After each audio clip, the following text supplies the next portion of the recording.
Buenas noches, soy el estudiante Juan Manuel Serna Ramírez, estudiante de la Universidad Abierta y a Distancia de México, en la licenciatura de Seguridad Pública de la materia de Derecho Penal. La actividad es evidencia del aprendizaje de los diferentes orígenes de los tipos penales.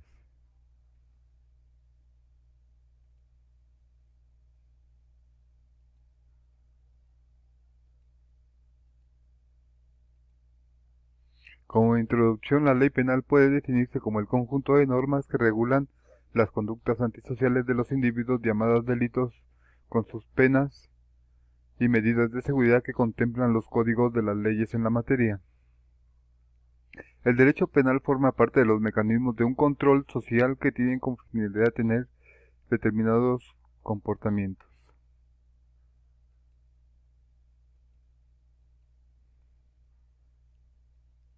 Tenemos como referencia las fuentes materiales o reales a las que se refieren al contenido de las normas jurídicas y son los elementos metalúrgicos jurídicos que influyen en aportar cierto contenido para la creación de una norma jurídica, que también son la causa o motivos de las razones que se hacen necesarias las creaciones de las normas jurídicas, es decir, son acontecimientos reales que propician al legislador la creación de nuevas normas jurídicas, como los factores religiosos, culturales, sociológicos, económicos o políticos. Un ejemplo de ellas es la Revolución Mexicana en sus artículos 27 y 123 constitucional, que dieron origen a la protección de la propiedad y al ejido en particular, y las garantías respectivamente de los trabajadores.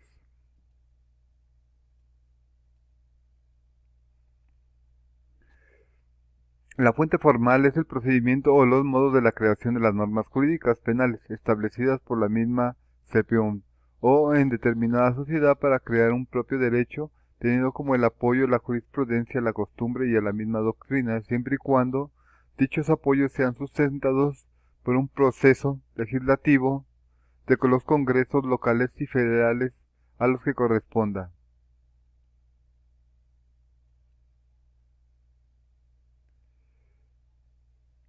Fuentes históricas son las disposiciones normativas que tuvieron vigencia en el pasado y que constituyen antecedentes evolutivos de las normas jurídicas históricas actuales, como por ejemplo tenemos las leyes de las Indias, el Código Hammurabi, podría ser también la Biblia y en su parte, este, eh, sus 10 mandamientos.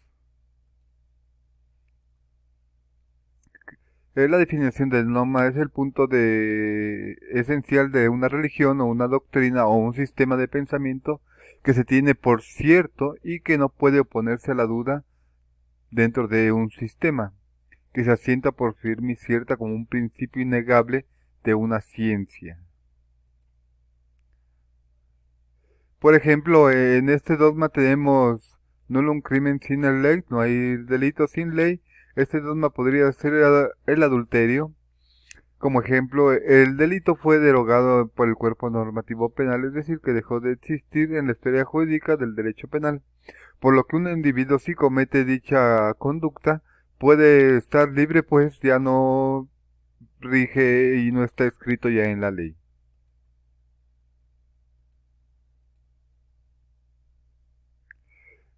No hay delito sin tipo, nullum crimen sine tipo. Por el objeto de establecer sin lugar a dudas una conducta, llámese acción o una omisión realizada por un individuo y no puede ser sancionada penalmente. Si existe una norma jurídica penal previamente establecida que sancione dicho actuar y por supuesto dicha norma que especifique cuál es la penalidad. No hay pena sin tipo. ¿Qué quiere decir esto? Este dogma se refiere a que si no existe un tipo penal previamente establecido en un cuerpo normativo o en una ley, no se puede aplicar pena alguna. Nulla poene sine crimen, no hay pena sin delito. En este dogma se refiere claramente que si no existe una conducta delictiva de omisión o acción, y obviamente no puede haber pena.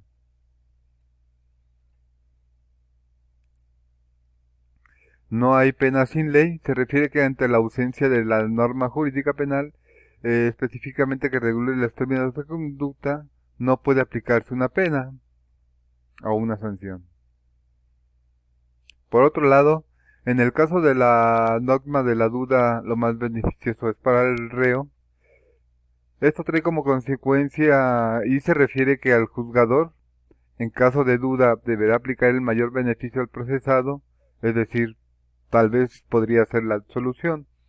Dos veces por el mismo delito se refiere a que no se puede ser juzgado dos mil veces por la misma conducta o omisión. Esto lo marca también en la Constitución política.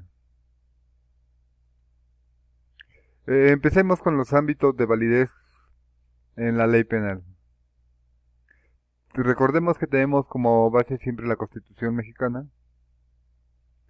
Seguimos con el Código Penal Federal. Veremos las fuentes en la parte de la injerencia. Tenemos que son las instituciones o las leyes cuando se tiene una injerencia en otra, que esté involucrado de alguna manera haciendo uso de una influencia. Esto lo podemos ver en los artículos del 6 al 21 y también en el 73 entre otros. En la cuestión de ámbito, podemos ver aquí que tenemos la porción del territorio es un pretexto aplicable que es en el ámbito espacial, que nos dice que las legislaturas estatales son las encargadas de elaborar las disposiciones normativas para que cada entidad federativa, por lo cual las mencionadas leyes solamente deben de ser aplicadas dentro de su territorio y no en otro estado, solamente en el territorio donde se infringe la ley. Por ejemplo, tenemos territorialidad, que en el Código Penal Federal, en el artículo primero señala la competencia a nivel federal. Asimismo, el Código Penal del Distrito Federal dice en su artículo número 7 que se aplicará este último por los delitos del fuero común dentro de su territorio o que se cometan en su territorio. En la extraterritorialidad, este principio nos señala que la ley mexicana puede aplicarse fuera del territorio nacional o en determinadas circunstancias y situaciones. Por ejemplo, pueden haber delitos que se cometan en los consulados mexicanos contra su personal, contra el personal que labora ahí y se juzgarán dentro de nuestro país. Por otro lado, tenemos el ámbito de moral, también no lo marca en el artículo primero de la Constitución. Esta ley dará efecto retroactivo, no dará efecto retroactivo a otra a persona alguna. Tenemos la retroactividad, que es la ley penal más benéfica, y retroactividad de la ley penal en los artículos 56 y 57 del Código Penal Federal. Pasemos a los siguientes ámbitos. El ámbito personal, ¿quiénes están sujetos ahí y quién los obliga? Pues decir, tenemos ante esto que todos somos iguales ante la ley, nos lo marca en el artículo primero de la Constitución, así como en el artículo cuarto, que dice que todas las mujeres, la mujer y el hombre son iguales ante la ley, por eso es de igualdad ante la ley, en el 2, el 3 y entre otros. ¿Cuáles son las excepciones? Podemos tener ahí que son los servidores públicos que tienen fuero, servidores públicos de alto nivel, como el presidente de la República, ministro de la Corte, senadores, diputados, gobernadores del Estado, presidentes municipales, entre otros. Y que otra excepción internacional se denomina inmunidad diplomática.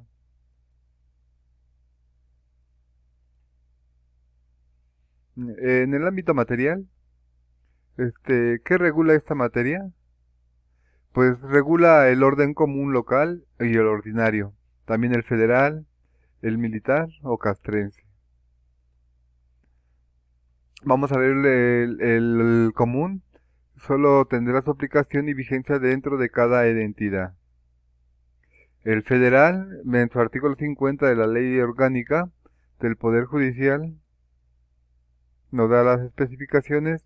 El militar o castrense nos marca que en el artículo 73 en la fracción 14 de la Constitución autoriza al Congreso de la Unión levantar y sostener las instituciones armadas de la Unión, como pues, son el Ejército, la Armada de México y la Fuerza Aérea o la FAM, para reglamentar su organización y sus servicios. Es todo y muchas gracias.